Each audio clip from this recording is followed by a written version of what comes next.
Unbelievable performance, unbelievable tactical approach. Maybe they've just written a new print as to how to get it done at the Bernabeu against Real Madrid. First away La Liga win for Celta at Real Madrid since 2006. And with that, now Barcelona 4 points clear of Real Madrid. Villarreal now with an opportunity to jump Real Madrid in the table. We'll get to Real Madrid here in just a second, but we need to give some flowers to Celta because not only was it a fantastic performance, but they came in with a game plan, Ian, and they absolutely executed it to perfection against this Real Madrid side. It was artistry for me. Being a former defender, being able to watch the way this tactical approach was, moving every single player in sync with one another. It was like looking at Wilfred Nance's tactical book on the sidelines at the Hearts-Celtic game. Everything moving in a chain. It's perfection. And that is hours upon hours upon hours of coaching and practice on the sidelines to get it defensively right. But when you do that and you're defensively solid and you frustrate the Galacticos of Real Madrid, you still have to try and take your opportunities. 1 point might not be enough for Celta Vigo this season. They need to try and win games, especially when you're in the game defensively as good as they were. They were incredible. And then when they took their opportunities, it was Vilo Svedberg, who's now the first foreign player to score in 3 or more consecutive La Liga matches against Real Madrid since Luis Suarez way back in 2018. That's ridiculous in itself. But the tactical approach from Claudio Giraldes, he deserves a medal for this type of a performance. And of course, we'll be talking about Real Madrid more than we will ever be talking about Celta Vigo's performance, or even this game in particular, or even Svedberg's goals, or even the pass from Iago Aspas, which was just unreal. I just thought this was special, and we need to applaud sometimes when a manager just gets it right. I applaud.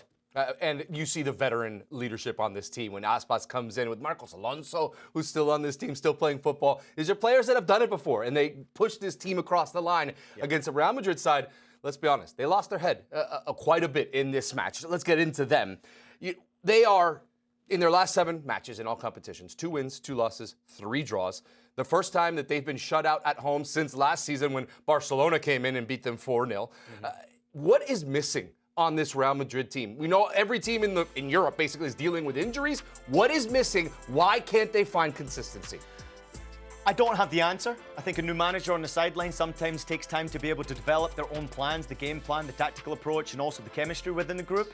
I think the team, obviously, you can see Jude picked up a slight little knock. But at the same time, injuries is a big problem for them. Defensive issues, of course, the centre-backs missing, having to force around and move players. Carreras obviously playing in that centre-back position in this game. Discipline is a massive problem, picking up yellow cards. And one thing's for sure, Xabi Alonso doesn't quite know how to handle this group quite yet.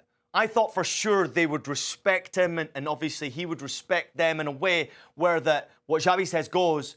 But actually, when you look at the discipline, he lost his temper, Xabi, on the sidelines, and he was frustrated, especially at the first yellow card.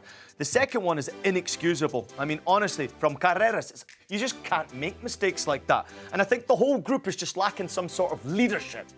Not just the discipline, not just the lack of quality in this game in front of goal, not just the poor defending and the goals that they conceded. I think leadership and its experience coming through history within this football club. There ain't no Dani Carvajal on the pitch. You can't rely on those guys to pull you through when it's not quite working out. There isn't a Luka Modric, even at his grand age, to be able to unlock a defence or push the team without even having to say a word because of his artistry in possession of the ball. Or a Toni Kroos, who can make it happen by saying one word or making one pass that can change a game, but also showcase exactly to his teammates around him how it is the Real Madrid way. To me in particular, this team has very poor body language. They didn't have an answer to Celta Vigo's performance or their tactical approach. They were outplayed on the day in their own stadium by the better team. They sure were. With this team, though, we know exactly how these Real Madrid fans, there's not a lot of patience there. There's clearly a demand to get it right from the start. Is it time to panic already on Xabi Alonso? Should the fans keep the faith? Does this team have enough for Xabi Alonso to be able to turn it around and get the best of them from a leadership standpoint? Can he lead this team to more success? I don't think it's been proven that Xabi Alonso can, especially at this level. He had tremendous success in the Bundesliga with Bayer Leverkusen. And what he did do going undefeated in the Bundesliga season for the first time, that is special, that's unique, that's different. That puts you on the radar Obviously, what he did do as a player and the trophies that he won and the respect that he earned and thoroughly deserved as a player is one thing. But to prove yourself as a coach is something completely different. He obviously did it at Real Sociedad through the youth ranks. Patience, did his work, waited for the opportunity. Leverkusen came knocking. He did an unbelievable job at Leverkusen. He surprised everyone, but he also caught, don't forget, Bayern Munich not in good form, and Bayern Munich going through a transitional period where they were poor, and Leverkusen took advantage of it, and Xabi absolutely made Leverkusen better. So therefore, it put him on Real Madrid's map. Did it happen too soon? Maybe that's the question. Is he ready for the character of the individual that plays for Real Madrid? Because this is not necessarily known through history as a team that is connected with chemistry on the same wavelength as one another. It's not the team that is the star at Real Madrid. More often than not, it is the individual at Real Madrid that is the superstar.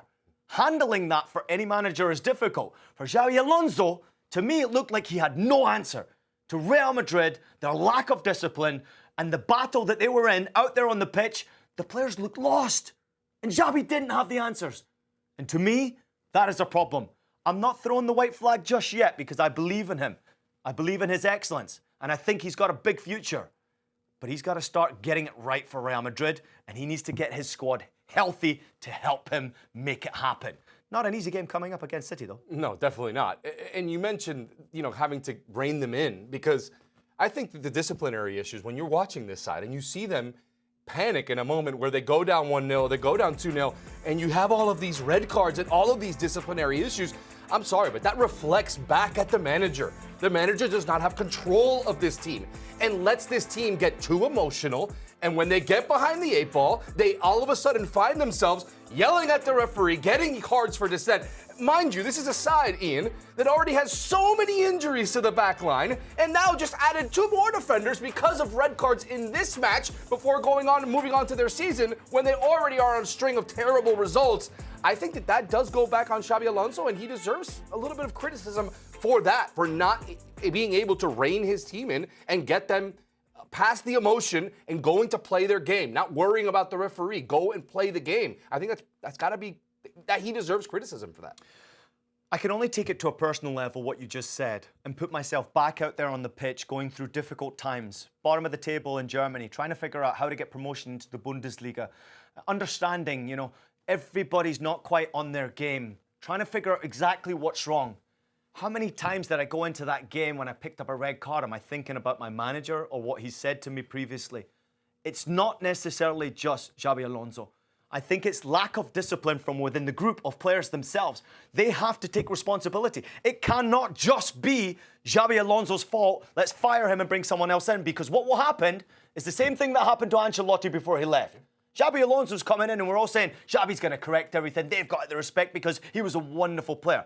I think you sometimes have to have a good, strong look in the mirror at yourself and ask yourself what you're doing wrong. What can you do better? The lack of discipline sometimes is lack of concentration, lack of confidence, lack of leadership around you telling you what to do. Xabi needs time to get it right.